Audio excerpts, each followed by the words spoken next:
Muy buena noche, que el Señor me los bendiga. Bienvenidos a su programa, a su canal de apologista Salvador Barragán.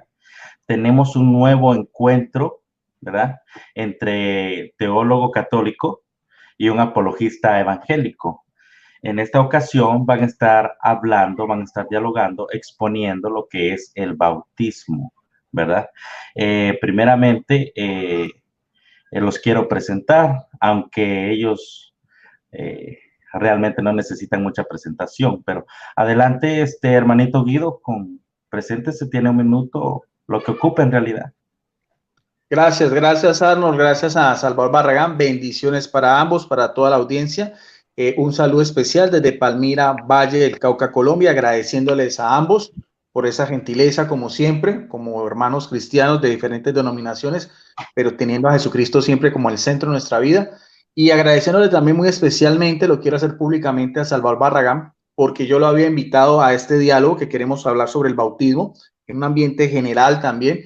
Y inicialmente era en forma de debate, pero yo he decidido más bien en forma de exposición, porque me parece que es más sano, es más inteligente, las personas pueden mirar ambas opciones, ambas posiciones sin necesidad de desgastarse uno refutando al otro, que a veces eso pues da para mucho que desear. Entonces, eso fue a última hora y gracias que Salvador Barragán pues aceptó ese otro formato, yo le agradezco. Puede ser que sea para beneficio de muchos, o que de pronto hay personas que no les guste, porque a veces la gente lo que le gusta es más que todo esa polémica, pero esperemos a ver que el Espíritu Santo nos ilumine y que guste este formato, que sea para edificación tanto del pueblo católico como también del pueblo cristiano en estos mismos temas, que va a ser abierto, cada uno va a tener un tiempo de exposición. Voy a empezar yo y después nuestro amigo y hermano Salvador Barragán. Gracias entonces a ambos y le doy paso a Arnold. Adelante, hermanito Salvador. Gracias, hermano Arnold Portillo, gracias al licenciado Guido Rojas, teólogo católico, muchísimas gracias. Como siempre, ¿verdad? Para mí es un honor poder dialogar, poder compartir estos temas de mucha importancia, tanto para el pueblo católico y el pueblo evangélico. Para mí es un honor poder dialogar con el licenciado Guido Rojas. También yo creo que es bueno este diálogo que vamos a tener va a ser una dinámica un poco diferente. El licenciado Guido Rojas va a exponer su posición teológica, de qué manera y qué significado tiene el bautismo para la Iglesia Católica. Y yo por mi parte voy a exponer el significado del bautismo, de qué perspectiva vemos el bautismo de manera histórica, de manera bíblica. Vamos a tener el tiempo suficiente para poder exponer el bautismo y de qué manera fue el desarrollo, de qué manera los primeros cristianos, ya cuando mueren los apóstoles, veían el bautismo. Entonces va a ser un tema interesante, un buen tema, un buen diálogo. Vamos a evitar palabras como refutar, como herejía, esto y lo otro, pero sí vamos a dar nuestros argumentos sólidos y en lo que estamos en desacuerdo, ¿verdad? Adelante, hermano. Pues bien, ahí lo tienen al teólogo Guido Rojas y al apologista Salvador Barragán. Bien, entonces ellos van a exponer acerca de lo que es el bautismo, como cada uno ya lo presentó. Primeramente va a exponer el hermanito Guido Rojas, va a tener un tiempo de 35 minutos. Cuando él comience, le comienzo a contar el tiempo, Guido, así que usted está libre de comenzar a su gusto. Entonces, hermanito Salvador, vamos a apagar el micrófono para que el licenciado Guido Rojas comience con su exposición. Adelante. Gracias, Ana. Lo mismo, cuando falten 5 minutos me haces alguna seña para ir finalizando. Bien, sí, como nuestro amigo Salvador Barragán lo dijo, es un diálogo abierto, es un diálogo fraterno, donde cada uno va a poner su posición diferente al tema del bautismo, teológica, bíblica y también históricamente. Yo voy a empezar primero con una declaración muy corta del Catecismo de la Iglesia Católica, porque es un manual de doctrina para los católicos sobre el tema del bautismo. Como todos los sacramentos, habla de lo que era la prefigura en el Antiguo Testamento, el bautismo de Jesús, el bautismo en la iglesia cristiana, cómo era el bautismo en los primeros cristianos, los requisitos, quiénes se bautizan, quiénes son los que bautizan, de qué manera, y todo es un tema muy amplio, pero solamente voy a tocar el numeral 1226, donde dice el bautismo en la iglesia. Me interesa más ese tópico, donde dice: desde el día de Pentecostés, la iglesia ha celebrado y administrado el santo bautismo. Para nosotros es un sacramento, es un acto santo. algo que ordena Jesucristo y que tiene una relevancia importante. En efecto, San Pedro declara: la multitud conmovida por su predicación, convertidos y que cada uno de vosotros se haga bautizar en el nombre de Jesucristo para perdón o remisión de los pecados y recibiréis el don del Espíritu Santo, como aparece en Hechos 2:38. Los apóstoles y sus colaboradores ofrecieron el bautismo a quien crean en Jesucristo, bien sean judíos, hombres temerosos de Dios y paganos. O sea, esto es la catolicidad en que se va iniciando la Iglesia Católica. Sabemos que el Pentecostés era una fiesta religiosa de los judíos, 50 días después de la Pascua, o sea, muchos judíos estaban ahí en lo que era todos los rituales en el templo de Jerusalén. Entonces, por eso es importante, porque en ese discurso del apóstol Pedro, donde con la unción del Espíritu Santo podía hablar en que las lenguas de estas personas, que eran la cosmos de aquel entonces, lo podían entender, como dice acá: judíos, hombres temerosos de Dios, o sea, eran paganos que tenían cierta simpatía con el judaísmo, y también los que eran gentiles. El bautismo aparece ligado también a la fe, otra cuestión muy importante desde el punto de vista teológico. También la fe: ten fe en el Señor Jesús y te salvarás tú y tu casa, declara San Pablo al carcelero en Filipos. El relato continúa: el carcelero inmediatamente recibió el bautismo, él y todos los suyos, como aparece en Hechos 16 del 31 al 33. Bueno, esa es una referencia muy corta al catecismo de la Iglesia Católica, y vamos a verlo también ya desde el punto de vista escritural con esta Biblia de estudio evangélica, que es una Biblia que se llama la Biblia de estudio Scofield. Vamos entonces a mirar primero esa cita, otra vez en Hechos de los Apóstoles, capítulo 2, verso del 37 al 41, donde dice, después de una exhortación tan elocuente de este pescador de Galilea, un hombre burdo, un hombre del común, pero sabemos que tenía la unción del Espíritu Santo y que también era el que lideraba la iglesia por mandato de Jesucristo. O sea, conmovió tanto su discurso porque dio, por así decirlo, una catequesis, o sea, un resumen de lo que era Jesucristo como Dios y Salvador. Y hay algo muy interesante que destaca las Sagradas Escrituras, el libro de Hechos de los Apóstoles, escrito por el evangelista Lucas hacia el año 80. Al oír esto, se compungieron de corazón, o sea, las personas de corazón, o sea, cardías, en todo el sentido de la palabra, y dijeron a Pedro y a los otros apóstoles que estaban con él, ¿no? Incluyendo ya a Matías: varones hermanos, ¿qué haremos? O sea, ¿qué es lo que hay que hacer para recibir a Jesucristo plenamente? La respuesta la encontramos en el versículo 38. Pedro le dijo: lo primero, lo más importante es arrepentimiento.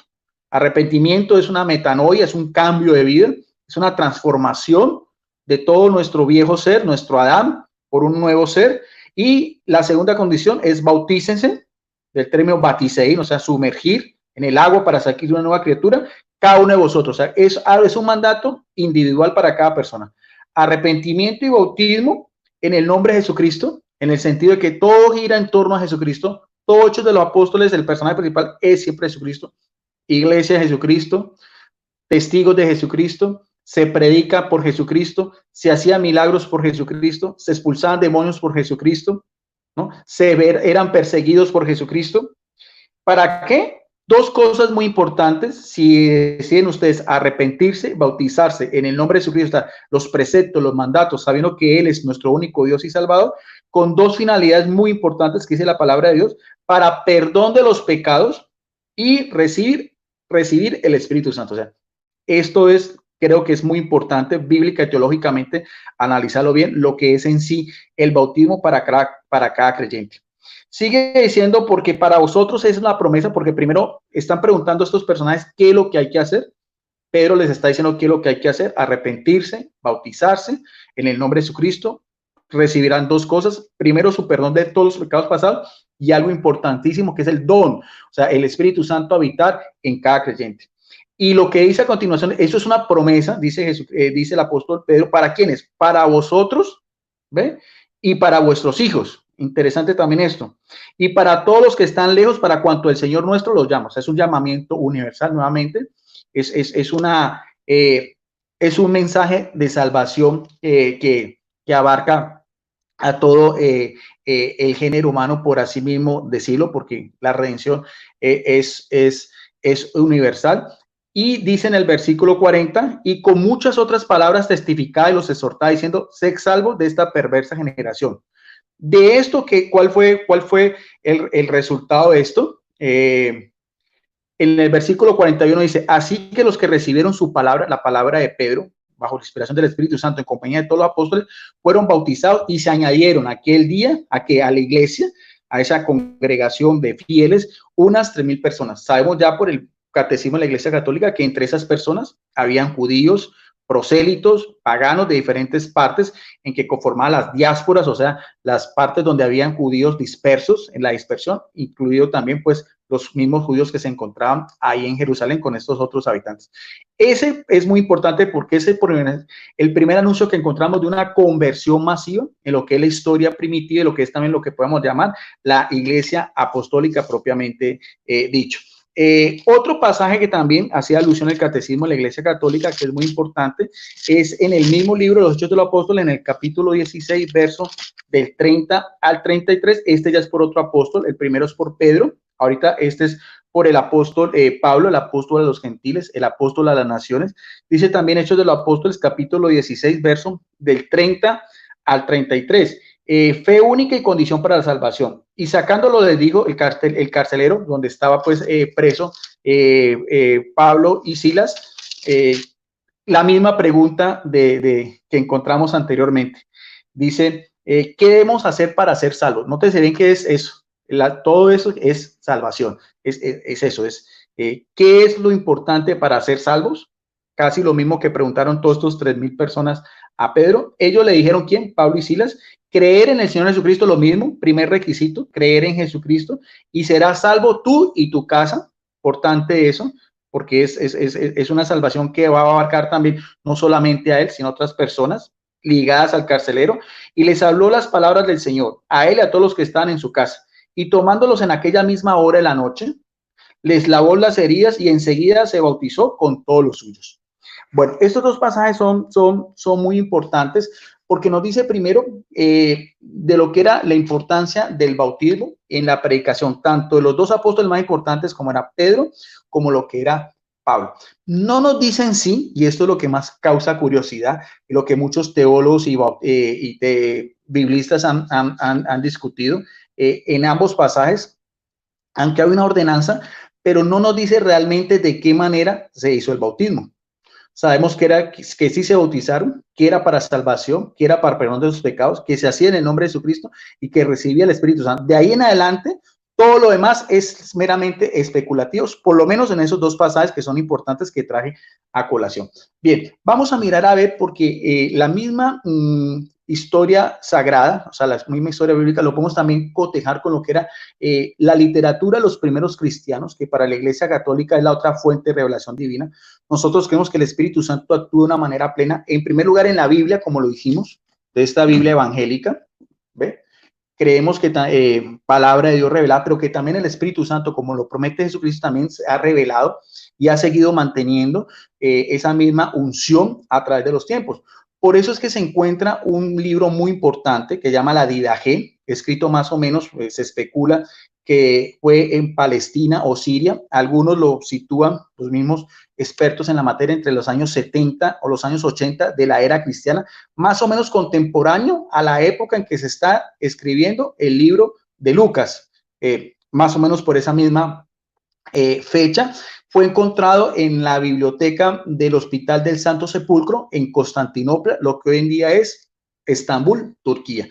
Esto es importante también porque nos va a dar también un panorama más grande y nos va también a especificar cosas que a veces, como decíamos en la palabra de Dios, pues guardan silencio, pero que tienen una misma relación. Lo voy a hacer de este libro que me ha gustado mucho, es el libro que se llama Historia Abreviada del Pensamiento Cristiano. Es un libro escrito por Justo L. González, que sabemos, ya lo he dicho anteriormente, estudió en el seminario evangélico de confesión metodista en Matanzas, Cuba, y se doctoró en teología en la Universidad de Yale, Estados Unidos, y fue profesor también importante del seminario evangélico de Puerto Rico. O sea, cuando en este mismo libro, pues que es sobre la historia del cristianismo primitivo, o en cualquier otra obra de consulta, cuando nosotros vamos a mirar el Didaché, así se llama, de enseñanza o instrucción, en el capítulo 7 hay algo muy importante que quiero destacar. Dice así, el capítulo 7 trata del bautismo, que ha de ser en el nombre del Padre y del Hijo y el Espíritu Santo. O sea, la misma fórmula trinitaria, o sea, la misma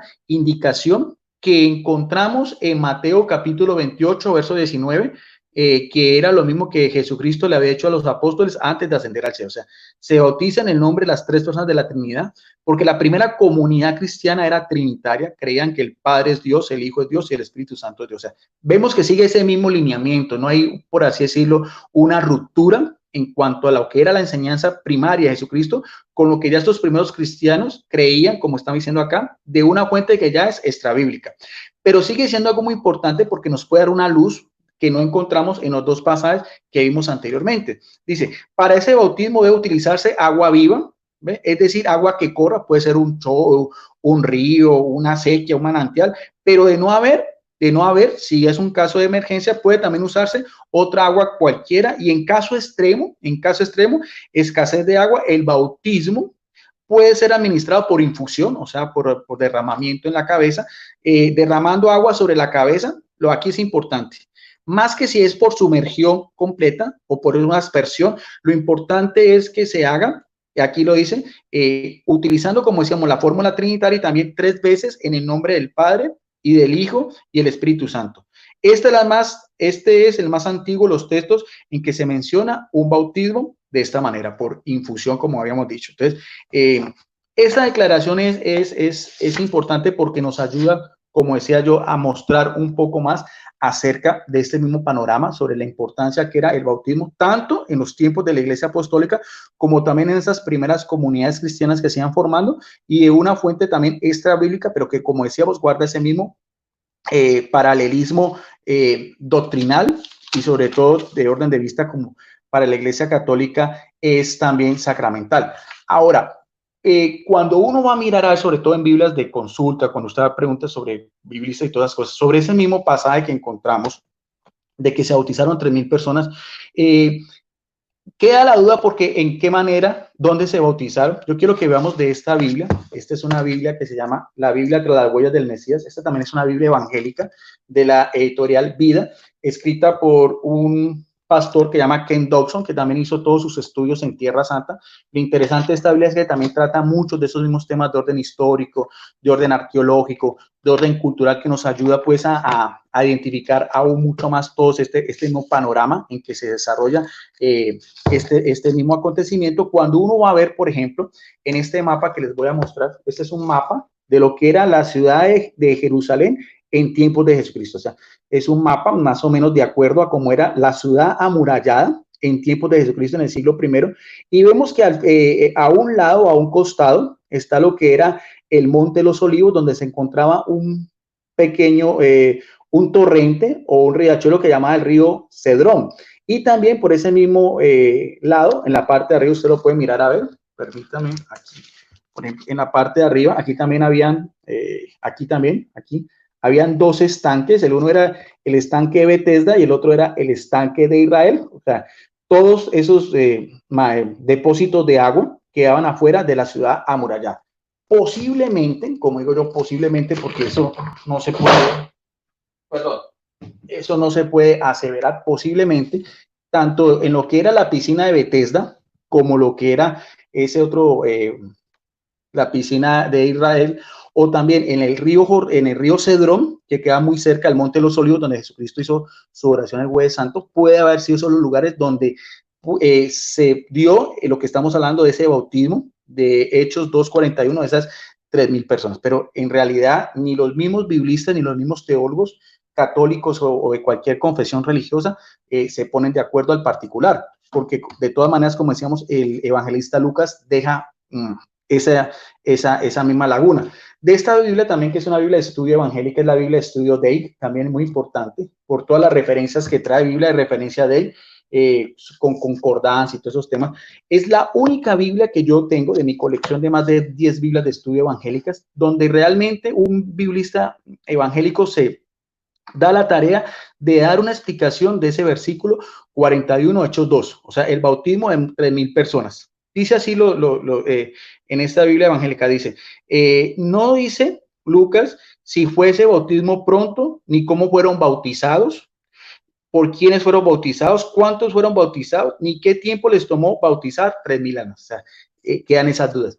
Lo único que nos dice y nos declara la palabra de Dios es que fueron 3,000 personas. ¿Cuántos de todos esos apóstoles bautizaron? Si fue en el estanque de Siloé, si fue en el estanque de Israel, si fue en el torrente del río Cedrón, porque ya el río Jordán quedaba mucho más lejos. Entonces, cualquiera de esos 3 lugares posiblemente puede haber sido el lugar del bautismo de estas 3,000 personas. Al igual que lo veíamos del bautismo del carcelero. O sea, en una cárcel no hay un manantial de agua, por así decirlo, al menos que haya brotado, pero no nos dice de forma milagrosa que haya ocurrido. Entonces, por eso es que es muy importante cuando la DIDAG nos dice que los primeros cristianos se puedan bautizar en un torrente de agua viva o también en caso extremo, como posiblemente podemos tomar esos 2 ejemplos, tanto del bautismo en Pentecostés como el bautismo en el carcelero, por aspersión en la cabeza, siempre y cuando seguía la norma de Mateo 28:19, que era en el nombre del Padre, del Hijo y del Espíritu Santo. Veíamos también en la palabra de Dios que el mismo evangelista Lucas dice en el discurso que está diciendo Pedro, lleno del Espíritu Santo, que esa promesa del bautismo era no es solamente para las personas, sino también los que están escuchando, sino también para sus hijos, o sea, todas las personas que se encontraran allí. Lo interesante del caso es que no nos dice que de todos esos grupos familiares que habían, cuántos hombres eran, cuántas mujeres, si habían personas ancianas, si habían personas de edad adulta, jóvenes. Si uno va a ver en algo que se llama en estadística, lo que llama una media, un promedio en estadística, un promedio es más o menos una proporción, indicaría que más o menos de todos esos 3,000 personas, más o menos mínimo unos 50 de esas personas tendrían que ser infantes menores de 5 años. Eso es lo que más o menos dice lo que es en estadística una media. O sea, que en ese caso se hubieran bautizado de esas 3,000 personas, más o menos unos infantes entre niños y niñas menores de 5 años.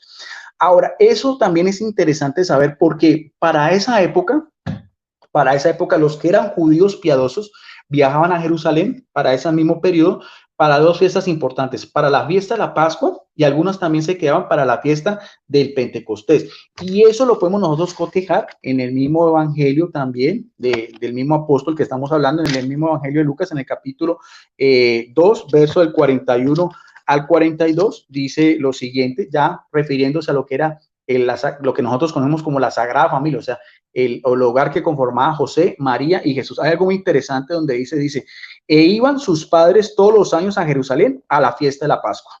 Y cuando tuvo 12 años subieron a Jerusalén conforme a las costumbres de la fiesta. O sea, es la costumbre de los que eran piadosos judíos ir todos los años a las fiestas de la Pascua con el núcleo familiar.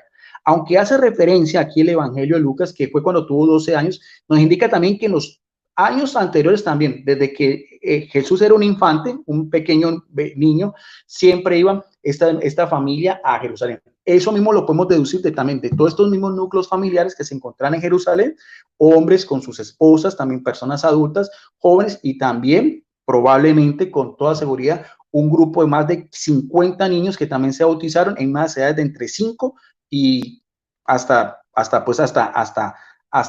recién nacidos.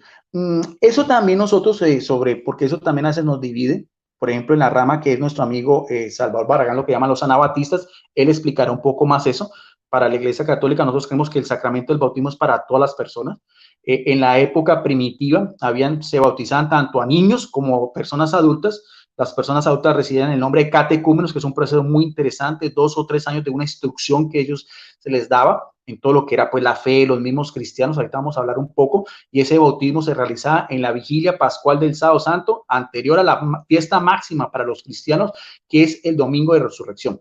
En esta otra Biblia, diccionario de consulta, diccionario enciclopédico ilustrado, de otro también teólogo muy importante, Alfonso Ropero, también un teólogo evangélico español, cuando nosotros vamos a consultar, o sea, no te saben que estoy utilizando literatura evangélica mayormente, cuando vamos a utilizar también, vamos a consultar sobre lo que es el bautismo, nos dice también este teólogo y biblista evangélico, dice también, en el Nuevo Testamento todos los bautizados registrados se refieren a personas adultas que confiesan el nombre de Cristo, como veíamos anteriormente. No se menciona para nada el bautismo de niños como tal, o sea, específicamente. En la conversión de Lidia, del carcelero de Filipos y la Estefanes, como aparece en Hechos 16:15 y 33, en 1 Corintios 1:16 también, aunque no menciona acá, sabemos también de Cornelio también, un centurión romano que fue bautizado. Pedro también bautizó a toda su familia y los que se encuentran ahí. Entonces, aunque no nos especifica bien la palabra de Dios cuántos se bautizaron, sigue diciendo honestamente este también teólogo evangélico, se afirma que con ellos se bautizaban toda su casa, lo cual incluye en el término griego a todos aquellos que están sometidos a la autoridad del cabeza de familia. O sea, el padre, pater, era el jefe de familia, se le tenía que llamar como dos títulos, como amo y señor.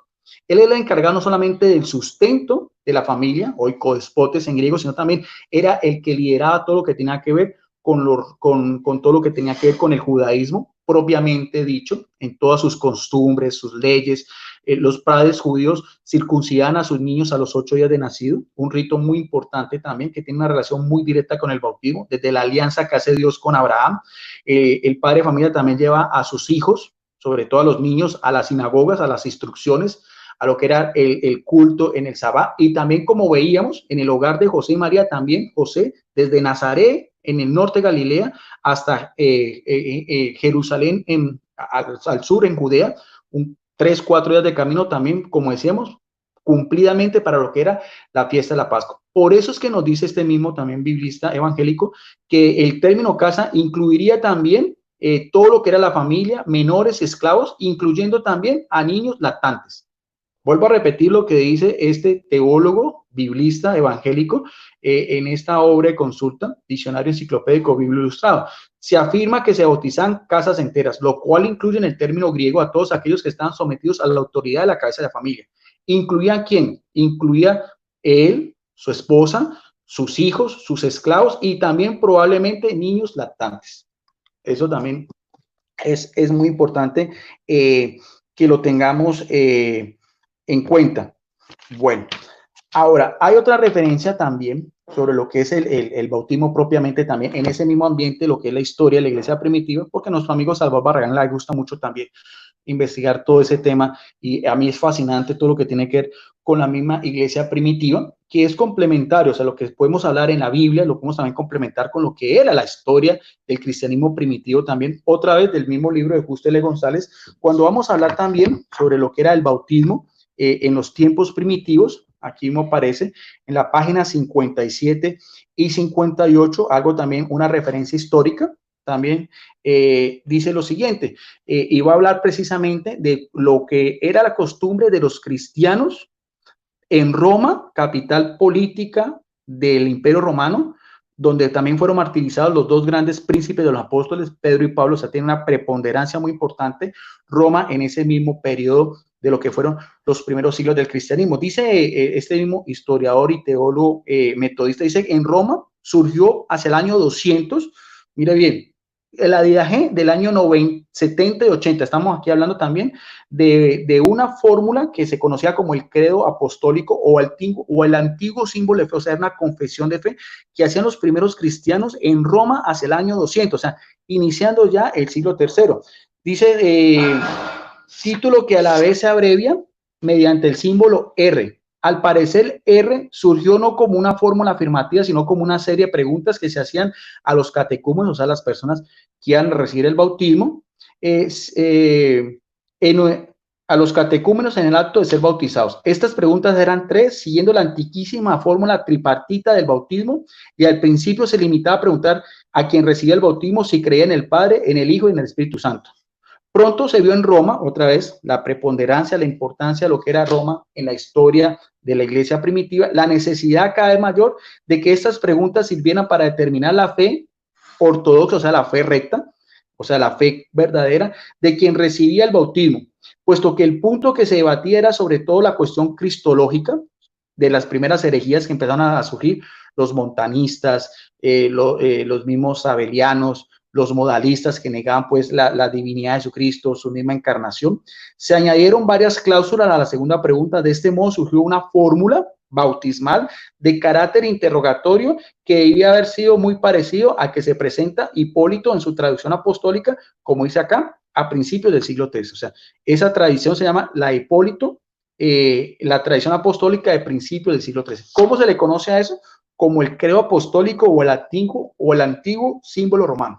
Vamos a verlo de una manera más amplia, vamos a mirar a ver cómo era lo que se le preguntaba a estos catecúmenos, que es bien importante Es muy interesante porque es un testimonio histórico de los primeros siglos del cristianismo y nos da un enfoque mucho más general sobre este tema que estamos compartiendo con nuestro amigo Salvador Barragán sobre lo que es el bautismo. Hipólito describe el rito bautismal de la siguiente manera. Esto lo estoy haciendo de otro libro. Este es un libro que llama La vida de la iglesia primitiva. Este ya es un libro católico de formación que se hace en los seminarios latinoamericanos. Al canto del gallo, dice, se reza primero sobre el agua.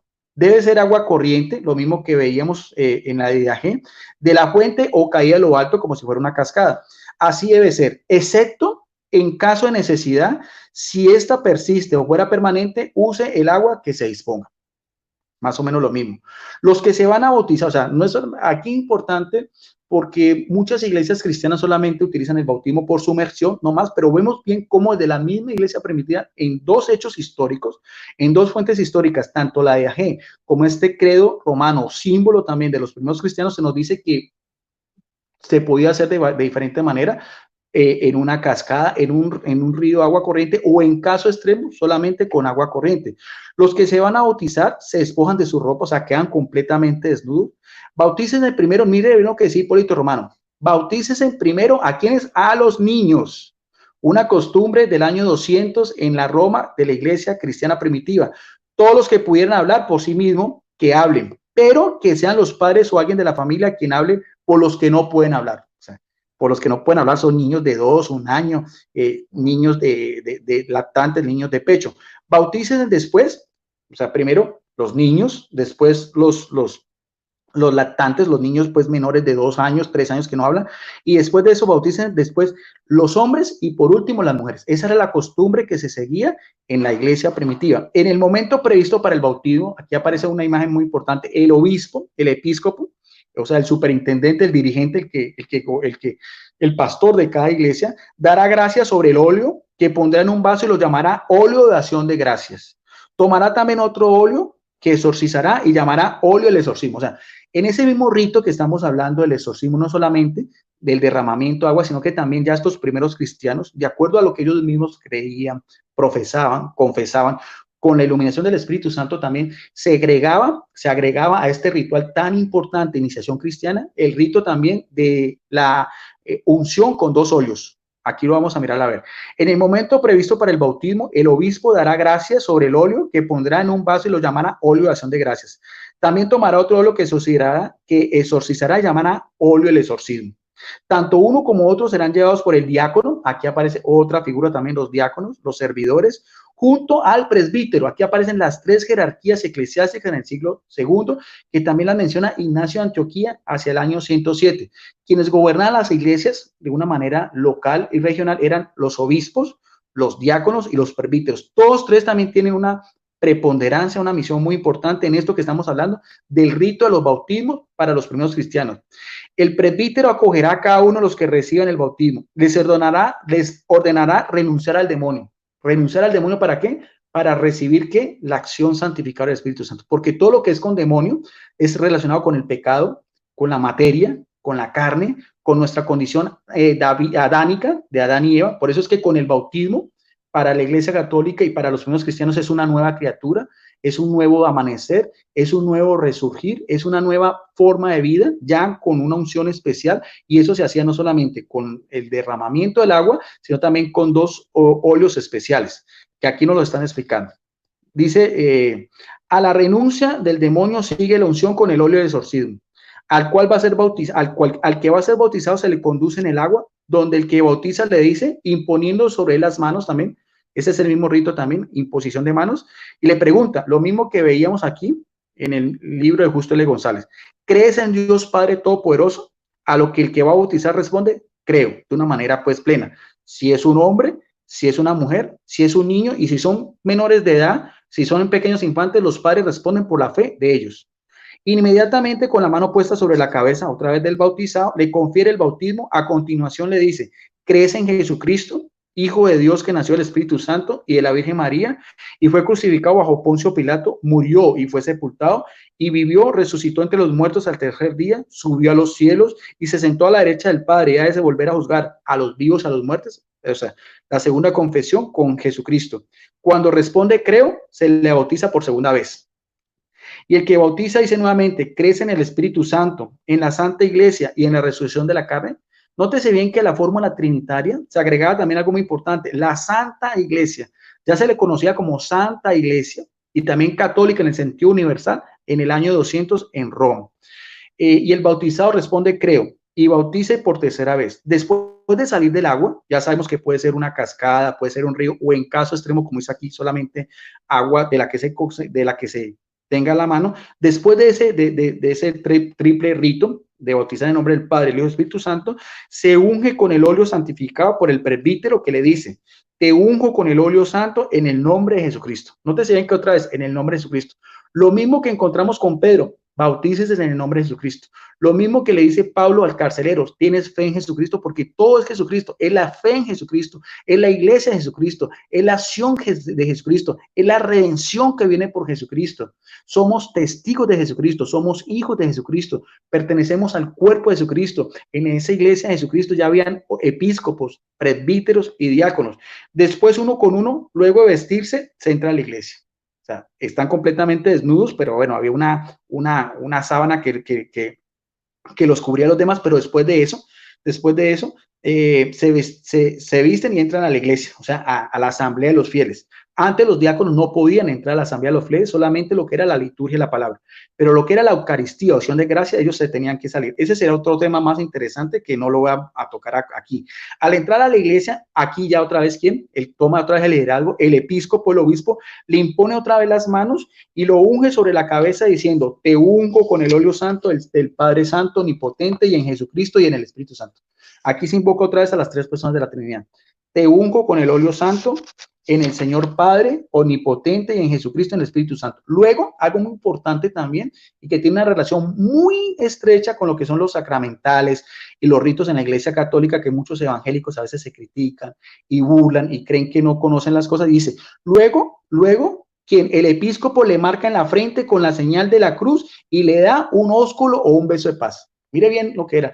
La señal de la cruz ya era también algo visible desde los primeros siglos del cristianismo. La señal en la cruz y le unge con un ósculo santo. Bien, eso por el lado. Ya por el otro lado, ya vemos que ya para los tiempos de la Reforma Protestante, viene una corriente que llama los anabatistas.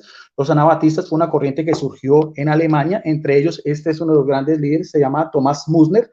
Fue en primer lugar un discípulo inmediato de Lutero. En este libro, que es una bibliografía de Lutero, escrito por un clérigo y un teólogo anglicano, decía Thomas Müntzer de Lutero, decía, lo comparaba como la luz que dio el evangelio en aquel entonces.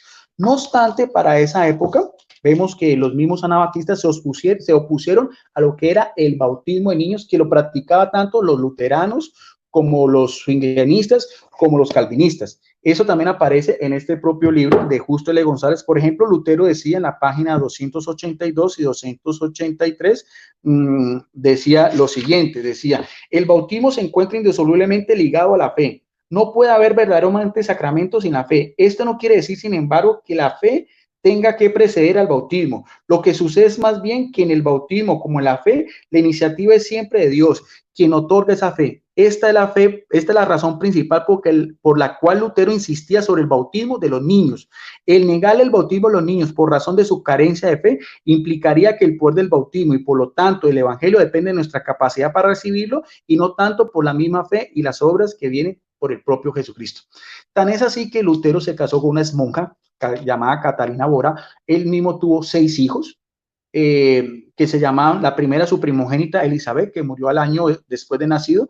Después vino Paul, Magdalena, Margaret, Martín y Johannes. Esos 6 hijos todos los bautizó el mismo Martín Lutero. También Ulrico Zwinglio, que también fue un teólogo y un sacerdote secular, también estaba a favor del bautismo de los niños y en contra de lo que eran los anabatistas. También aparece en la página 289, también una referencia muy importante. Dice, Zwinglio hacía el campo Zwinglio contra los anabatistas, que insistían que los niños no deberían de bautizarse. Por esta razón se sintió obligado a escribir extensamente mostrando que su posición era compatible con el bautismo de los niños. Sus argumentos en ese sentido se basan en la analogía que hacía entre la circuncisión y el bautismo como a las señales del pacto. De igual modo que los antiguos daban señal de su incorporación al pueblo de Israel mediante la circuncisión, así también los cristianos ahora dan señal de su incorporación a la iglesia iglesia mediante el acto del bautismo. Eso también decía Zwinglio, teólogo y sacerdote secular. Y también, por último, Juan Calvino también aparece lo mismo en la página 311 también.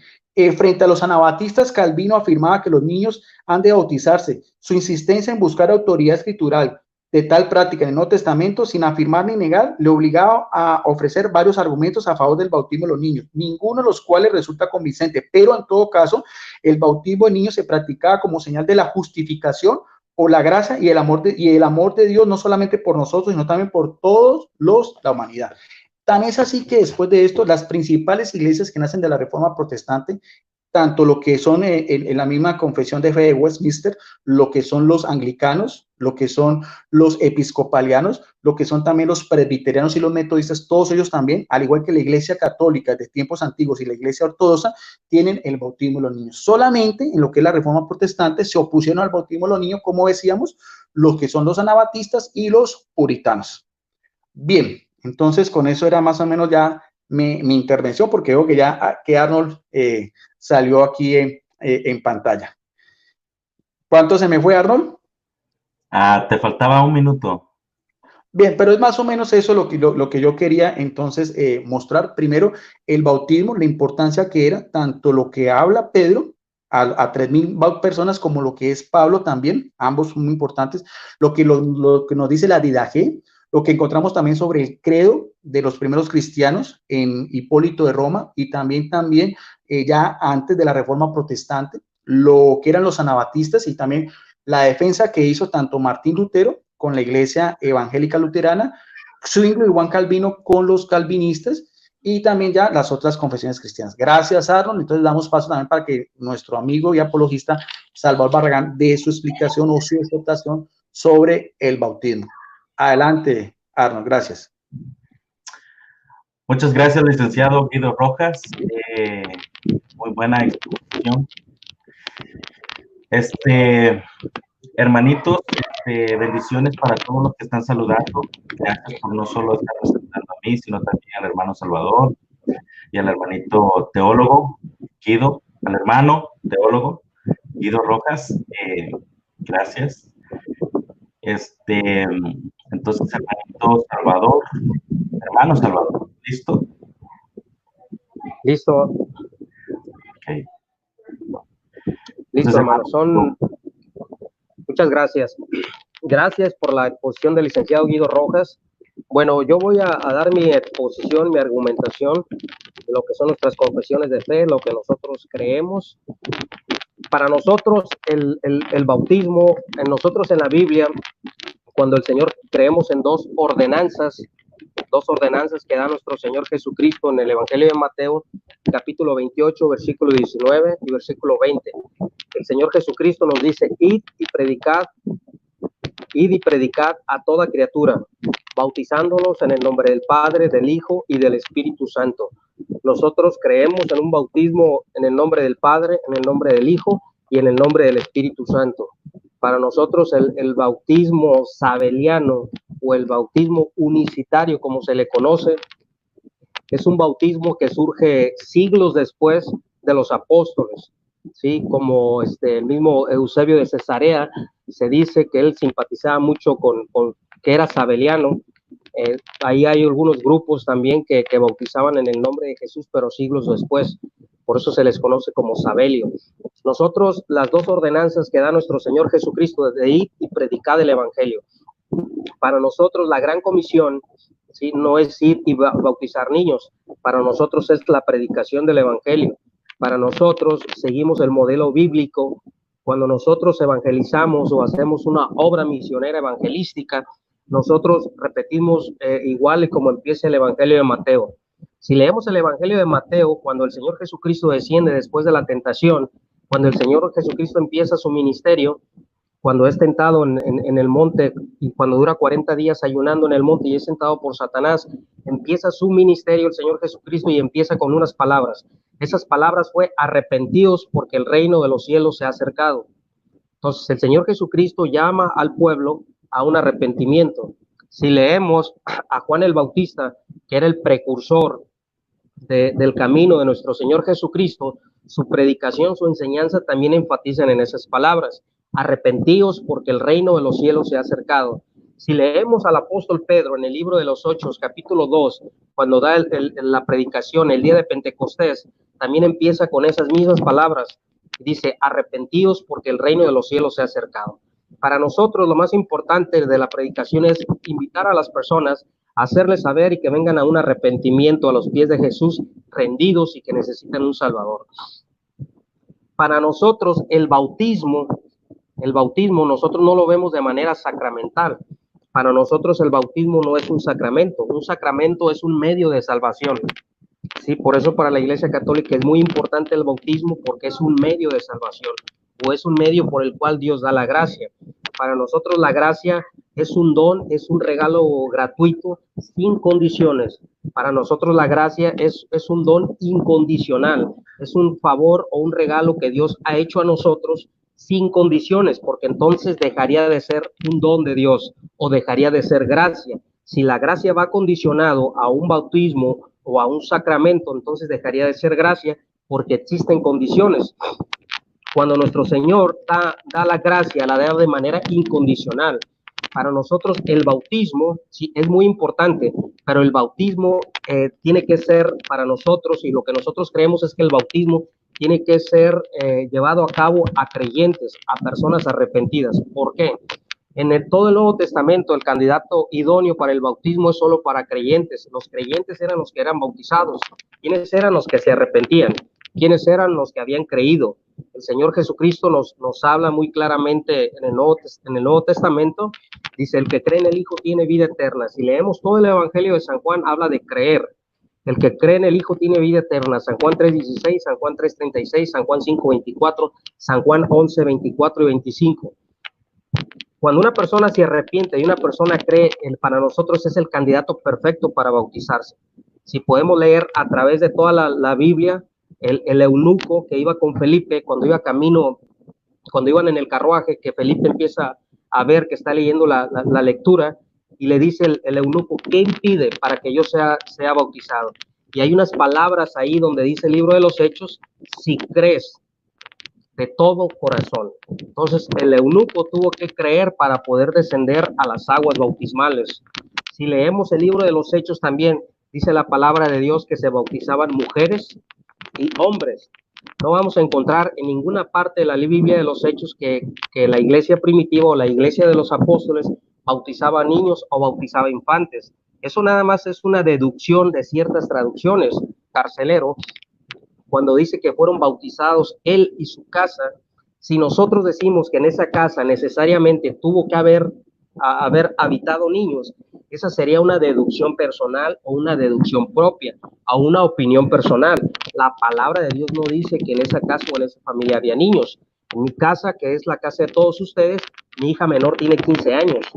Entonces, no necesariamente en una casa tiene que haber niños, no sabemos, porque la Biblia no lo dice, pero no encontramos en todo el texto griego del Nuevo Testamento que se haya bautizado algún infante. Lo que sí podemos encontrar es que todas las personas que se bautizaban eran personas adultas, sí, que habían dado esa confesión de fe, que habían creído en el Señor Jesucristo, y ese creer no es un creer de bocas para afuera, no, habían creído. El creer es un creer activo continuo, que el creyente cree y toda su vida es creyente, no cree ahora y mañana no, y pasado sí, no, es un creyente que practica, que ejerce, que es discípulo, que todo el tiempo está creyendo. El candidato idóneo para bautizarse es una persona adulta que se ha arrepentido y que ha creído.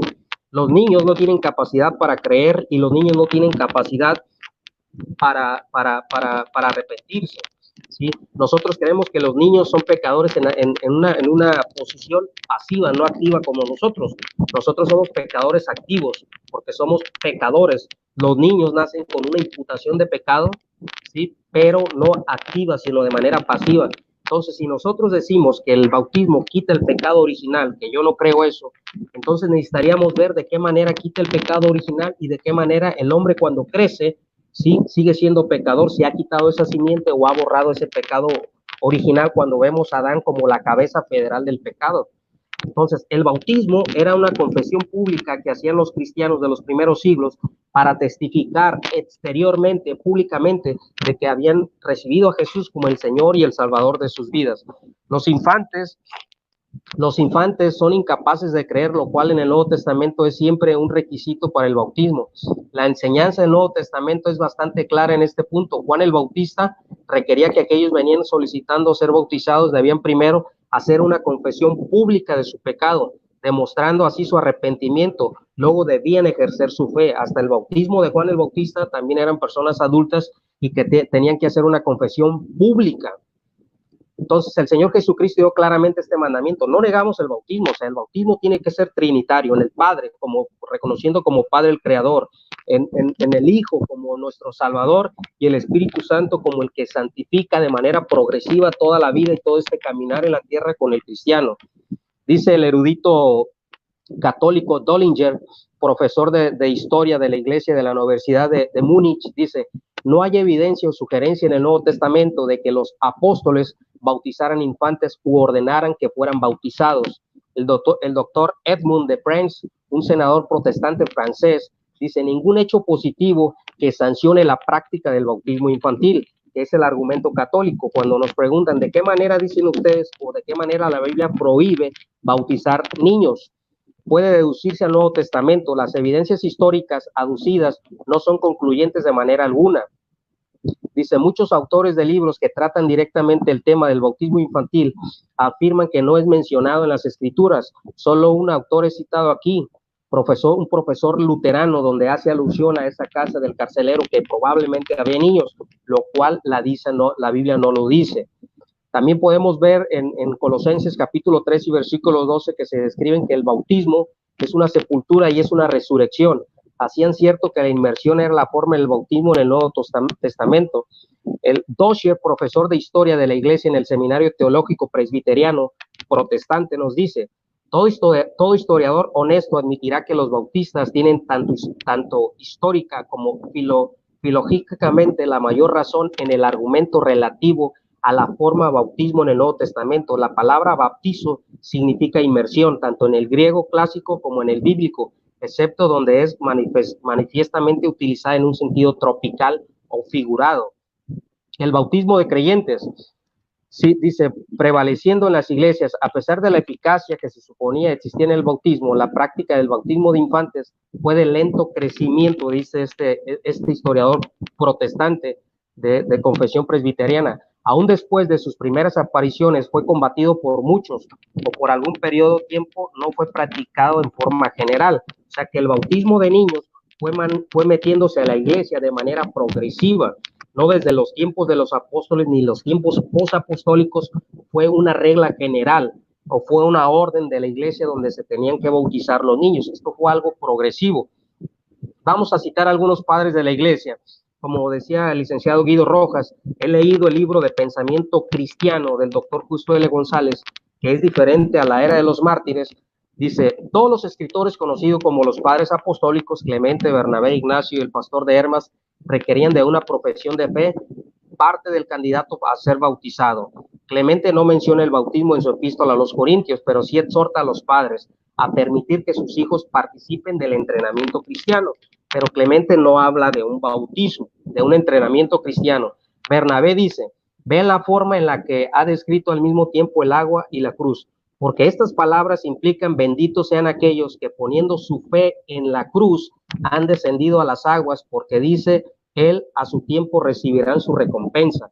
Bernabé, la epístola a Bernabé, que es uno de los escritos de los padres apostólicos, nos dice que tenían que poner su fe en la cruz, o sea que eran creyentes los que descendían a las aguas. Ignacio, cuando escribe a Policarpo de Esmirna, le dice: permite que tu bautismo sea para ti como una cota de malla, tu fe como una espada, tu amor como un casco y tu paciencia como una armadura completa. Tanto el concepto del bautismo como la exhortación excluyen totalmente el bautismo infantil. El pastor de Hermas habla acerca de aquellas que han escuchado la palabra y han expresado su deseo de ser bautizados en el nombre del Señor. Los padres apostólicos requerían que la fe presidiese del bautismo, por tanto ellos sabían cosa alguna, no sabían acerca del bautismo infantil. El doctor Charles, profesor de teología histórica del Instituto Bíblico de Garrett, metodista, que ellos también, los metodistas históricos, creen en el paido bautismo, dice: los escritos de los padres apostólicos no contienen información positiva alguna relativa a la práctica del bautismo infantil en la iglesia de su tiempo. Dice, pasando a la segunda generación de los padres, vamos a tocar a Justino Mártir. Justino Mártir, que del año 114 al año 168 después de Cristo, de todos los padres apostólicos, es el primero que empieza a hablar de una regeneración bautismal. Empieza a hablar de una regeneración bautismal haciendo alusión o sacando una exégesis de lo que fue el Evangelio de San Juan, capítulo 3, versículo 1 en adelante, en la plática que tiene el Señor Jesucristo con Nicodemo. Nosotros no aceptamos esa parte como una regeneración bautismal, punto número 1, y eso es algo muy importante. El bautismo judío, ¿para quién era? No era para los judíos descendientes del linaje puro de Israel, porque para ellos era el pacto de la circuncisión, que era un pacto externo, que eran el pueblo de Dios, y llegaba la bendición al pueblo por medio de ese pacto.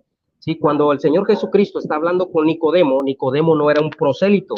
Recordemos que los prosélitos eran extranjeros que venían a celebrar el día del Pentecostés, que tenían algún linaje. Los griegos decían que el linaje o la raza venía por la madre, por eso usted puede ver la genealogía de nuestro Señor Jesucristo, porque los griegos, esa era la tradición griega, que la genealogía era por la mujer. La tradición hebrea decía que la genealogía era por el hombre. Por ese mismo motivo, los prosélitos tenían una descendencia judía por la madre. Esos prosélitos, incluso que algunos no podían demostrar su conexión judía por medio de la madre, o que eran gentiles, o que eran extranjeros y que no tenían sangre hebrea, tenían que venir y tenían que practicar un bautismo judío, ¿sí? Para ser aceptados para el pueblo, y tenían un atrio gentil aparte en el templo. ¿Para qué? Para que por medio de ese pacto ellos pudieran acceder al pueblo y recibir las bendiciones de Dios. Pero esto no era para hebreos de hebreos ni fariseos de fariseos, esto era para los prosélitos. Aquí la plática que está teniendo nuestro Señor Jesucristo con Nicodemo no es ningún prosélito, por lo tanto descartamos esa parte que hable de un bautismo de agua. ¿Por qué? Porque el Señor Jesucristo le está hablando en el lenguaje figurado que tenía que entender Nicodemo. Por lo tanto, no puede hablar de eso porque ese bautismo no era para judíos.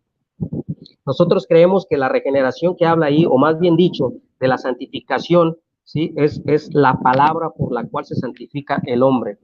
El bautismo infantil en los concilios iniciales. Bueno, nos quedamos con Orígenes de Alejandría, con Justino Mártir, con Orígenes, dice: he citado a favor del bautismo infantil, y el mismo sentimiento es encontrado en su comentario sobre la epístola a los Romanos, diciendo: Orígenes, los niños mencionados no son infantes, ¿sí? Pues el mismo documento, la palabra es usada para describir a Jesús a la edad de 12 años. O sea que los escritos de Orígenes, cuando se refiere a niños, es la misma palabra que usa para referirse a nuestro Señor Jesucristo cuando tenía 12 años. Recordemos que para la cultura y la tradición judía, un niño de 12 años, una persona de 12 años dejaba de ser un niño y pasaba a una etapa de adolescencia. Esa es la misma palabra que usa Orígenes de Alejandría. Dice: todo puede decirse que Orígenes se refirió al bautismo de niños, no de infantes, como una tradición apostólica. Esta expresión no lleva mucho peso, pues es bien conocido que Orígenes se refirió a un gran número de cosas como una tradición apostólica, las cuales ni siquiera son mencionadas en las escrituras. El bautismo infantil y los concilios iniciales. Los primeros concilios de la iglesia estaban en contra del bautismo infantil. Bueno, vamos a leerlo. El concilio de Elvira o de Granada en el año 305 después de Cristo. Vamos a ir viendo de manera progresiva cómo se va introduciendo el bautismo infantil. Requería que el bautismo fuese pospuesto por 2 años. O sea que, como decía cierto Guido Rojas, sí, el doctor Justo L. González dice que las personas para bautizarse tenían que aprender o tenían que tomar unas lecciones de 2 a 3 años. Estas personas, después, cuando eran bautizadas, se bautizaban de manera desnuda, y lo dice el doctor Justo L. González, se bautizaban de manera desnuda con una sábana blanca. Cuando salían de las aguas, les daban a beber leche y miel. ¿Qué representaba esto? Las promesas de Dios de una tierra en abundancia del Antiguo Testamento. Eso podemos ver que no tiene ningún sentido en la Biblia y ningún sentido en la Escritura, pero esas fueron tradiciones extrabíblicas o antibíblicas que se fueron metiendo a la iglesia. Entonces, no cualquier documento que nos encontremos en la historia de la iglesia o en la patrística o en los padres de la iglesia tiene que tener un sentido como un texto bíblico. Se toma para conocer el pensamiento cristiano primitivo, pero no para enseñar una doctrina. En el concilio de Laodicea, realizado en el año 360 después de Cristo, demanda que quienes fueran a ser bautizados debían aprender el credo y recitarlo. Dice, el concilio de Constantinopla decretó que las personas debían permanecer un largo tiempo bajo instrucción espiritual antes de recibir el bautismo. El concilio de Cartago en el año 398 después de Cristo se decretaba que los lo que decía Guido, catecumenos darán su nombre y estarán preparados para el bautismo. Dice, muchos de los más prominentes cristianos, si bien nacidos de padres cristianos, no habían sido bautizados. O sea que el católico aquí nos puede decir que estas personas a lo mejor eran gentiles o eran incrédulos y para poderse bautizar tenían que pasar ese proceso. Pero ahorita vamos a ver otra cara de la historia, otra parte de la moneda, cómo vamos a ver que hijos de cristianos no eran obligados, ¿sí? O no se tenía esa regla de fe general en toda la iglesia que se tenían que bautizar niños. Dice, mucho más prominentes cristianos, si bien nacidos de padres cristianos, no habían sido bautizados en su infancia. El número de tales personas es tan grande y los detalles tantos que solo se puede mencionar unos cuantos de ellos. La lista incluirá al historiador Eusebio, ¿sí? Les voy a mencionar también a Efrén de Siria y a Agustín y a Basilio el Grande del año 329, que este Basilio el Grande en el año 329 nació de una rica y piadosa familia cuyos ancestros se habían distinguido como mártires. Su madre y su abuela fueron cristianas y 4 hermanos y 5 hermanas eran también cristianos bien conocidos en su época. Él fue bautizado cuando tenía 27 años de edad.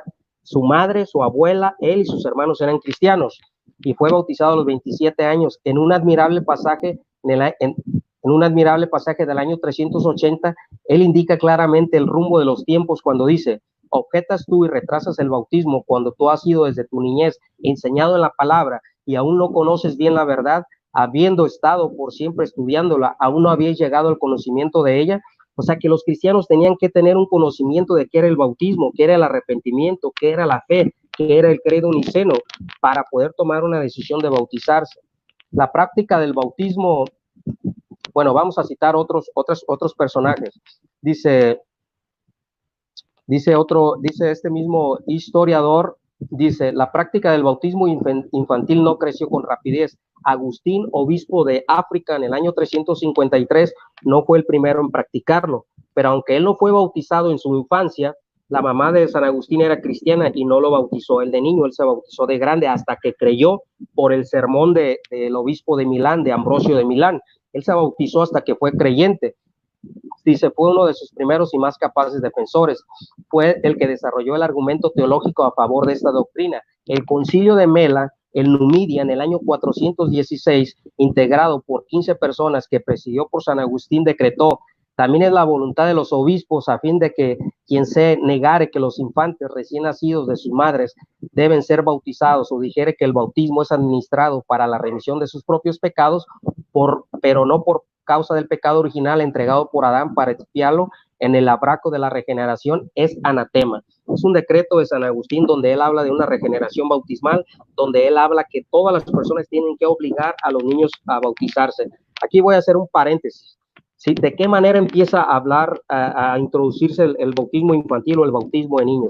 Recordemos, mis amados hermanos, ¿sí? Que en la persecución, en los principios de la iglesia hubo muchas discusiones teológicas, que si el bautismo servía para salvación o no servía para salvación. En el principio de la iglesia fue perseguida, padres y familias y niños enteros fueron mártires entregados a las fieras de los leones del Coliseo o del circo romano. Entonces, los padres obligados de que sus hijos iban a ser martirizados, ¿sí? Los bautizaban a causa de la persecución. Yo como padre de familia en ese tiempo probablemente hubiera hecho lo mismo, ¿sí? Por si sí o si no, hay que bautizarlos. Empezó a entrar después, cuando los niños nacían enfermos y los niños estaban en su lecho de muerte, se introdujo la tradición que los niños tenían que bautizarse, pero nada más a los enfermos, no de regla general. Los demás niños, cuando crecían, se arrepentían, creían, tomaban sus clases, eran bautizados, pero los niños, los obispos locales o la iglesia del siglo II, del siglo III en adelante, empezó a tomar la postura de que esos niños que estaban enfermos a punto de morir se bautizaran antes de morir. Esa fue la manera progresiva en que se fue introduciendo el bautismo de niños. El testimonio de los eruditos del doctor Adolfo Harnack, el que no conoce a Adolfo Harnack, no sé qué ha leído de historia, porque Adolfo Harnack es una eminencia en historia.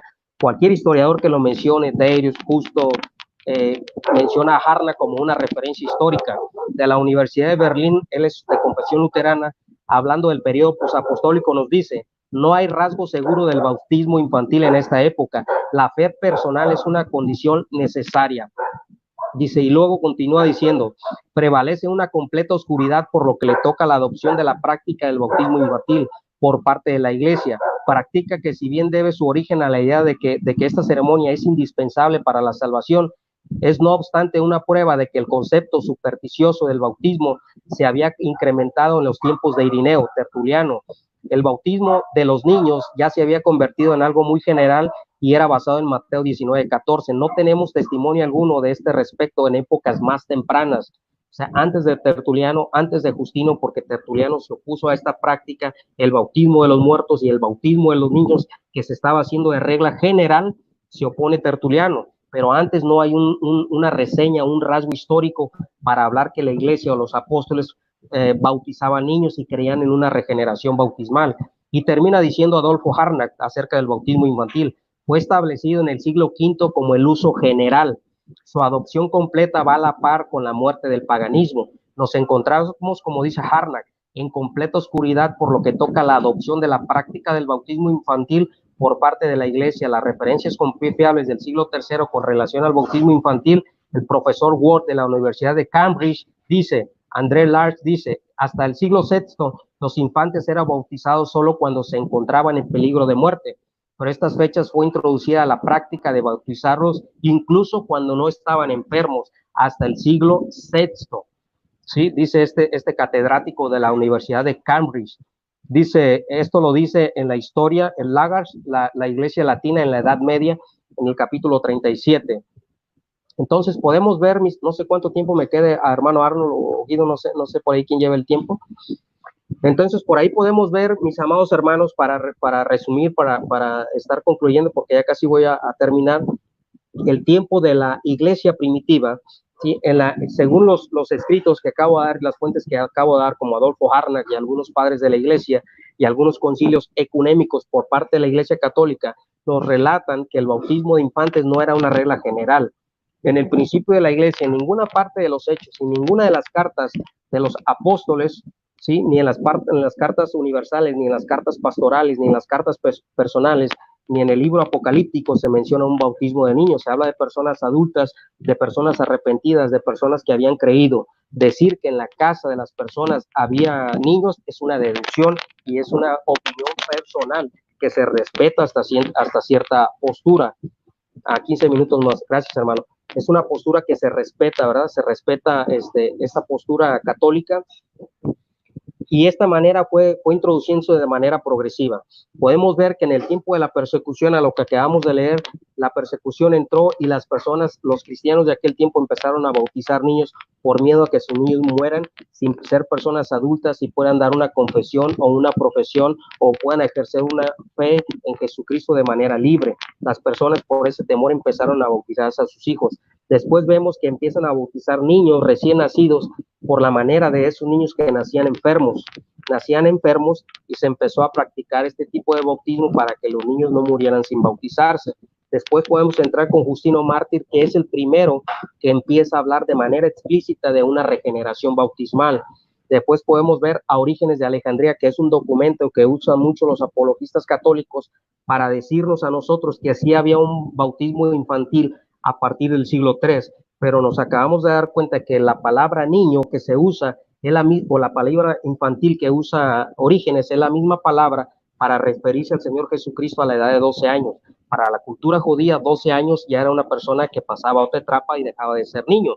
Podemos ver más adelante en los concilios de Cartago, de la Odisea, el del concilio de Elvira, que eran personas que fueron sinodos, más bien dicho, no eran concilios ecuménicos, eran sinodos regionales, que se llevaba la tarea de que las personas tenían que estudiar cuándo se tenía que ejercer para que supieran qué era el bautismo. podemos ver que fue San Agustín de Hipona, en un sínodo también regional, que es el que empieza a meter el bautismo de niños de regla general y acusando a las personas de anatema, aquellos que no crean que quita el pecado original el bautismo de niños, y aquellos que estén en contra del bautismo de niños. Pero eso no tiene ningún sustento bíblico, eso tiene un sustento histórico.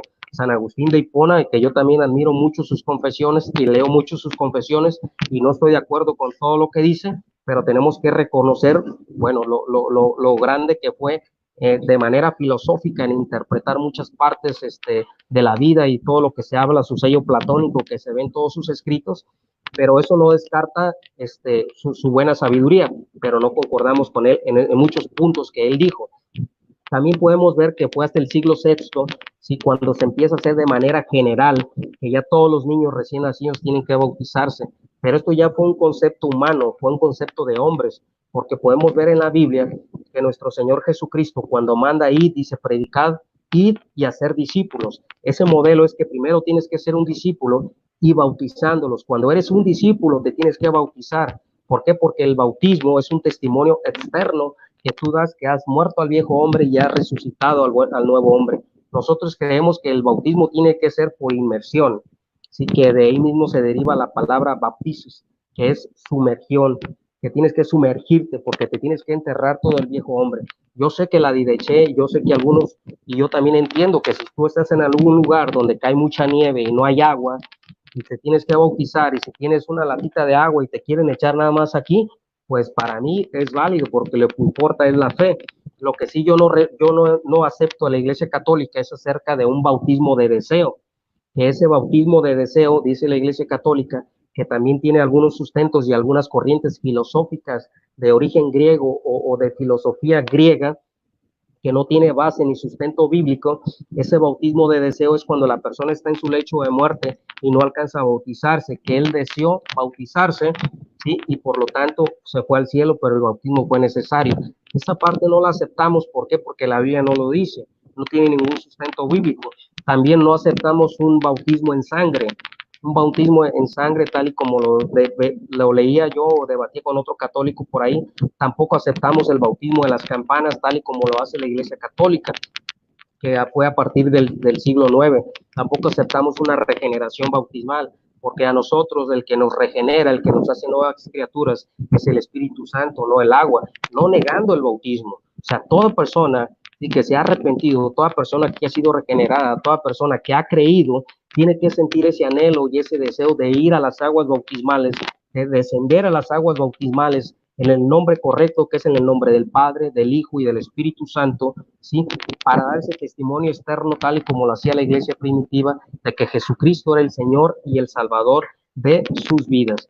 Entonces, a través de toda la historia de la iglesia acerca del bautismo, que es un tema muy largo y es un tema que podemos exponer durante mucho tiempo con el licenciado Guido Rojas, porque hay muchas cosas que por aquí se nos van a escapar acerca de la historia, de la patrística, de los padres de la iglesia, de los padres apostólicos, de muchos documentos, pero este es un resumen, ¿sí?, histórico, un resumen bíblico.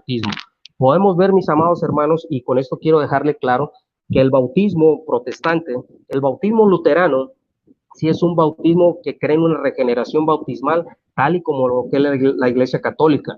¿Sí? El bautismo protestante, que yo no soy de confesión protestante porque no soy presbiteriano, pero el bautismo protestante es un bautismo diferente al que es la Iglesia Católica.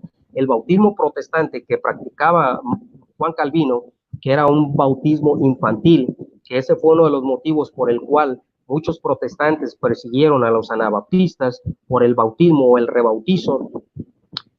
No es un bautismo que habla acerca de regeneración bautismal. Ellos lo que hacen es tratar de sustentar que la circuncisión de Israel, que era del prepucio, ahora el nuevo pacto, ¿sí?, es el bautismo de los niños cuando los niños entran, ¿sí?, a las promesas de Dios a la iglesia. Tampoco la palabra de Dios no tiene ningún sustento bíblico.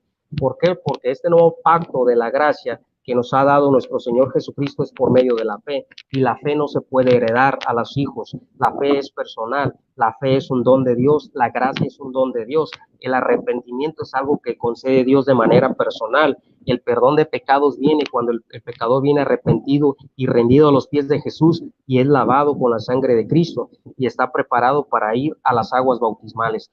Entonces, el bautismo protestante y el bautismo católico no tienen el mismo concepto teológico ni bíblico.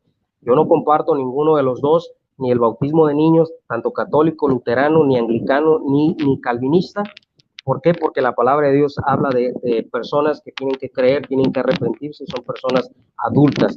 También otro punto que quiero tocar acerca de este tema del bautismo, que a nosotros nos dicen que nosotros no creemos en el bautismo.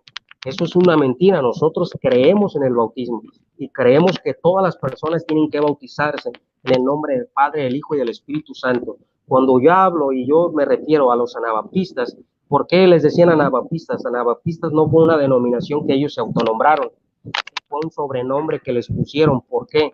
Porque estas personas o este grupo de cristianos decían que el bautismo católico, y esto está en sus confesiones o en sus credos, tenemos que entender que hay credo bautistas, ¿sí? Y hay anabaptistas anarquistas, que se tienen que bautizar a cada momento, se tienen que bautizar cada año, no, esto no es así. El cristiano se tiene que bautizar solo una vez y para siempre. Pero para nosotros, y lo digo con todo respeto para toda la audiencia católica, el bautismo católico para nosotros no tiene un sentido bíblico. ¿Por qué? Porque el niño no se arrepintió. ¿Por qué? Porque el niño no pudo creer. ¿Por qué? Porque el niño no pudo dar testimonio público de su fe en Jesucristo.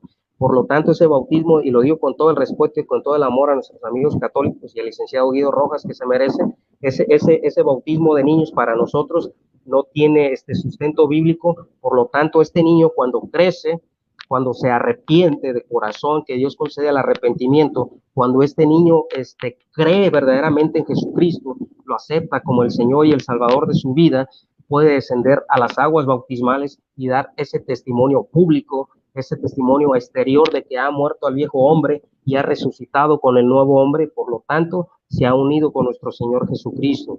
Por eso se les pusieron anabaptistas. No es que se bauticen cada año, cada 3 meses o cada 4 meses, no, un solo bautismo, pero un solo bautismo tal y como lo ordena la Biblia. Arrepentirse, creer, ser regenerado y ser un verdadero hijo de Dios. Ese es el punto que quería tocar acerca, porque si hay mucho prejuicio, anabaptista no fue algo que ellos se pusieron, fue un sobrenombre que les pusieron, porque es un descalificativo, y así se les quedó y así los identificaron.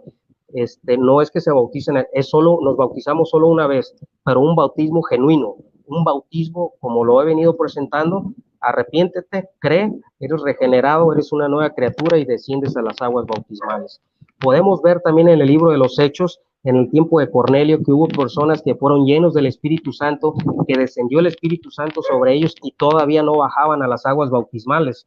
Entonces podemos ver que el bautismo de agua no se recibe el Espíritu de Dios, porque con esto termino. Con estas personas todavía no descendían a las aguas bautismales y ya habían sido regeneradas, ya habían sido llenas del Espíritu de Dios. Gracias a todos.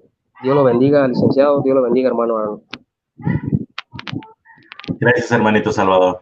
Entonces, ha terminado esta conversación, a menos que quieran agregar algo. Hermanito Guido, hermanito Barragán. No, todo bien. Creo que fue un buen diálogo edificante de ambas partes, tranquilo, no fue debate, simplemente expusimos nuestros puntos de vista, nuestros argumentos de manera diferente, respetuosa, amable, con el cariño y el respeto que nos tenemos con el licenciado Guido Rojas. Muy bien. Perfecto. Yo creo que fue muy interesante. Yo creo que fue muy interesante este nuevo formato, porque tiene uno el tiempo para redondear toda la idea. Claro que da para mucho más. Después volveremos otra vez con Salvador más, porque esto hay mucho, por ejemplo, lo que es el pecado original. En el primer tiempo del cristianismo no hubo el tiempo para hablar de otros temas relacionados con lo que eran los catecúmenos, el bautismo de los herejes, todo eso también, ya que a nuestros amigos les gusta mucho ese tema, y también hablar un poco también de la historia de los anabaptistas y todo.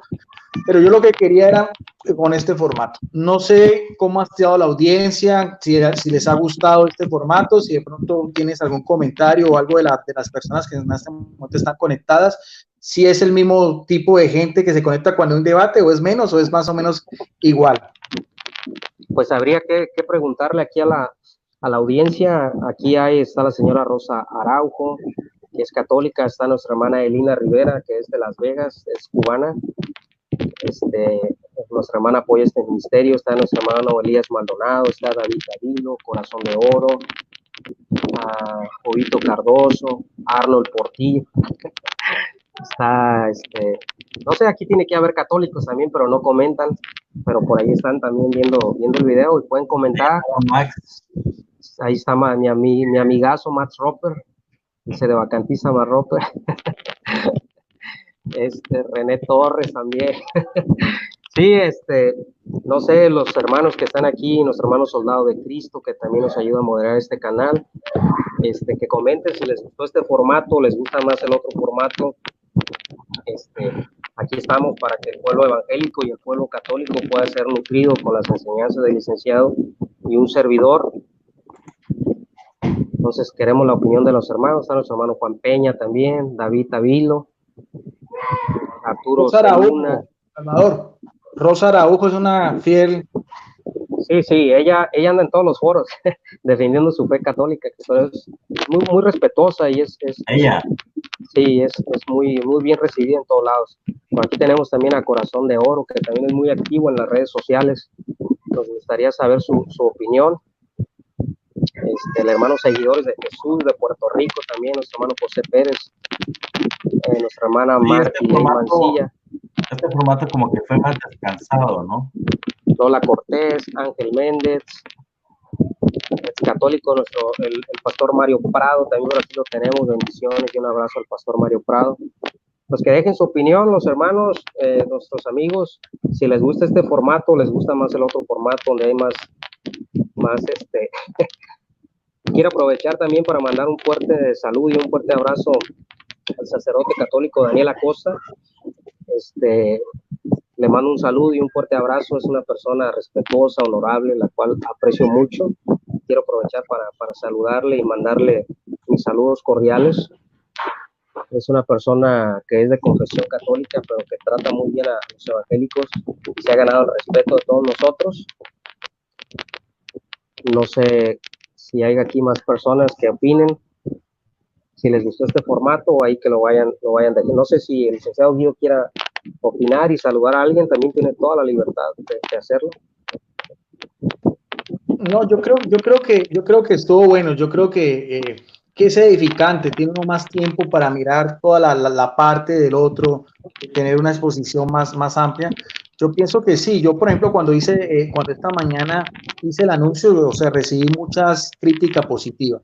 Inclusive hasta el mismo padre Daniel me dijo que esa era una buena óptica, que a veces la cuestión de los debates es esa, o sea, la polémica, la controversia, eso gusta mucho también, pero también puede ser desgastante, puede también a veces convertirse en algo que no edifica mucho, porque mientras estás debatiendo con el otro, puede perderse a veces su objetividad, lo que uno quiere dar a entender. Que en últimas es que cada uno pueda defender y exponer sus puntos de vista. Por lo menos de parte mía, ese es el formato que yo quiero, y yo vuelvo y le repito, le agradezco a Salvador Barragán, porque él muy gentilmente accedió, al fin y al cabo de su canal, y también a Arnold Portilla, pues por haber moderado. Yo no tengo sino nada más que agradecerle, y me voy muy edificado porque escucha uno la opinión del otro y uno también crece de una manera espiritual.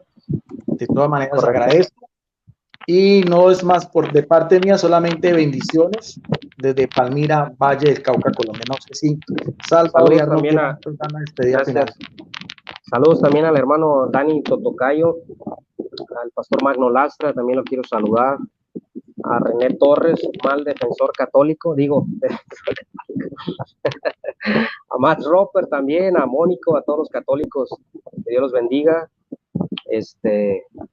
a todos los hermanos que nos siguen aquí en el chat, a nuestra hermana Lola Cortés, que también es muy activa aquí en el canal, a Manuel Javier Ramos, a nuestro hermano Manuelito Gibanco de Guayaquil, de Ecuador, también que Dios lo bendiga, a Gabriel Álvarez también que Dios lo bendiga, a todas las personas que siguen y que por Corazón de Oro también Dios lo bendiga.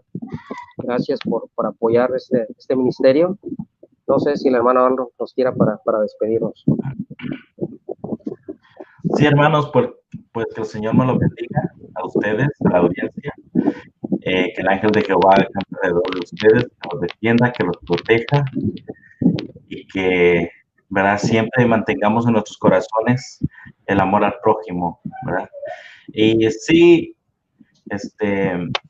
así como lo expresé en un video en mi página acerca de algún comentario que le hicieron a usted, hermano Salvador, igualmente me siento un poco como indignado, ¿no? Cómo fue que trataron al padre, al sacerdote Daniel Acosta, al padrecito Daniel Acosta. O sea, si nosotros, ¿verdad?, que somos cristianos, respetamos a una autoridad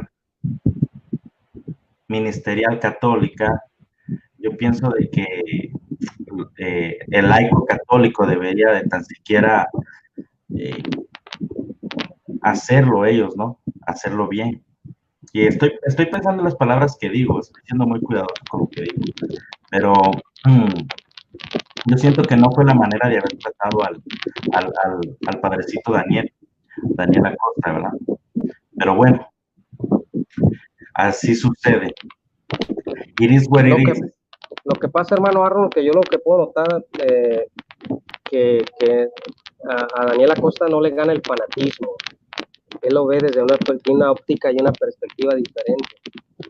No le gana ese fanatismo, no le gana ese celo. Y hay muchas veces que se piensa que esto es una cruzada, que esto es una guerra, que tienes que desenvainar la espada y tienes que romperle el cuello a tu oponente. Si no hay argumentos, con ofensas, con maldiciones, insultando a tu familia de manera cruel, o sea pero bueno, eso no va a pasar aquí, ni en este canal, jamás se van a permitir ese tipo de cosas. Aquí siempre son las personas bien recibidas, cualquier católico es muy bienvenido, bien recibido, siempre y cuando se respete en todas las normas que hemos venido. Y hemos tenido debates buenos con el licenciado. Esta plática a mí me pareció muy, muy buena, porque de ambas partes son puntos históricos, tanto católicos, tanto como de un servidor, y nos abre un mapa, un panorama, una perspectiva diferente de qué manera se fue desarrollando ciertas tradiciones, ¿no? Y son buenos, porque esto es parte de la iglesia, es parte de nuestra historia, que todos tenemos que aprenderlo. Hay un pequeño comentario que yo leí en el Facebook, y decía así, estaba la fotografía de una persona y decía, esta persona, para mí, y no quiero ofender, no es católica, porque es una persona educada también, ¿no? O sea que vamos a hacer a un lado el fanatismo religioso y a la persona, aquí tenemos dos, el laico de este lado y el académico de este lado. El laico de este lado y el educado de este lado. O sea, una persona que respeta y que es educada, entonces resulta que ya no es católica. O sea que para ser católico tienes que ser de una manera más,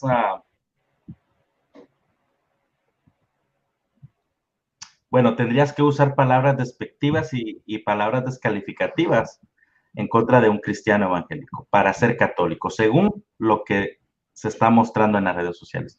Cosa que, a mi parecer, no debería de ser. No debería ser así. Pero bueno, esa es una opinión ya para terminar. El día sábado voy a invitar, va a venir más bien aquí a este canal el sacerdote católico Daniel Acosta, está invitado, no para debatir, porque yo le he dicho, él no le gusta la apologética, ni yo tampoco debatiría con él, porque él tiene un ministerio dentro de la iglesia, pero lo invité para tener una plática, que va a ser una plática muy amable, muy generosa, muy respetuosa, para que todos están cordialmente invitados. El que se quiera unir también a este canal, el señor Guido Rojas está invitado a la transmisión también, si desea hacerlo y si tiene tiempo, con el sacerdote Daniel, igual el hermano Arnold Portillo está invitado a la transmisión, y si hay por ahí algún otro hermano que se quiera unir, vamos a poner unas reglas. Hay temas que no se van a tocar, porque esto no va a ser debate, no va a ser apologética. Tenemos una perspectiva y algo totalmente diferente para que sirva de ejemplo, tanto como hermanos evangélicos y católicos, que siendo de diferente confesión podemos tener una plática amable, de edificación, tanto evangélicos, tanto como católicos. Entonces todos están cordialmente invitados el día sábado.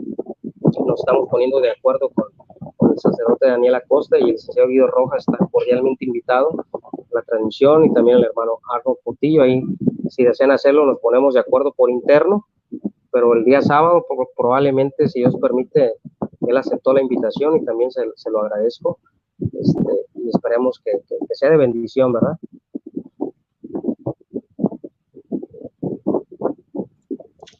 Licenciado Guido Rojas, ¿algo que quiera añadir? No, muchas gracias y vi comentarios muy positivos.